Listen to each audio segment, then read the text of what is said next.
When the quick brown fox jumped over to Lazy Dog, a podcast was born.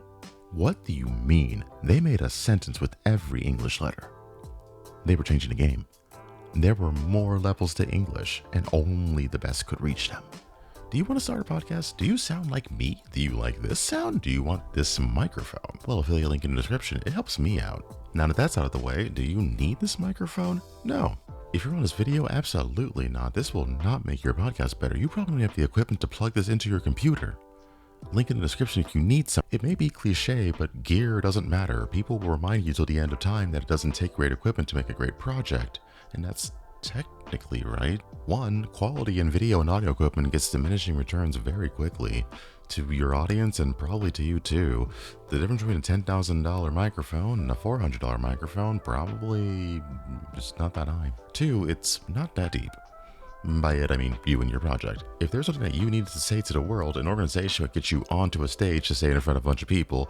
Otherwise, they would bring you into a studio where someone else would be handling the technical details and which microphone is going to be in front of you. You're striving to be a podcaster, and most of you all are probably trying to make people laugh at stuff that maybe only you find funny, or inform people of stuff that they could have just Googled, because you probably just Googled it as well. If you're questioning what gear you need to make your podcast better, then you don't need the gear, full stop. The real improvement to your podcast comes in improving the content. This is an SM7B, it's about $400. For the price of one of these, you can get 4 SM58s. It looks like the Rockstar stage microphone, but you'd be able to mic 4 interesting people and have a more engaging and fun podcast. Or you can just get 2 SM58s. One to mic you and one to mic a really interesting person who probably has insight that would be really good for an informative podcast. The rest of the money you can spend on like snacks and refreshments so that the recording sessions that you're doing are more tolerable for you, your guests, and maybe your friends. At the end of the day, people are drawn to podcasts by the topics and not really the audio quality. No one's listening to you on a hi-fi system, and they're probably listening to your podcast while doing something else that's going to pull them away from listening to the audio quality.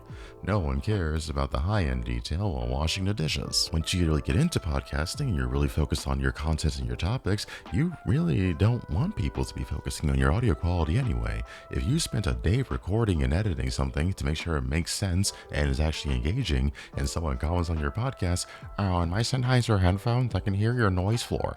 I bet you do, dork. To balance things out, however, if you want this microphone independent of anything else, get this microphone. If you find audio gear and microphones fun, just get the microphone. There's no shame. But if the real reason you're getting is because you think that people will find you cool for it, they won't. If having the best gear and the highest audio quality were all that mattered, then this video would be titled, "Do you need this microphone for your radio broadcast?" Not your 1 month experiment and realizing that you don't talk off the top of your head very well.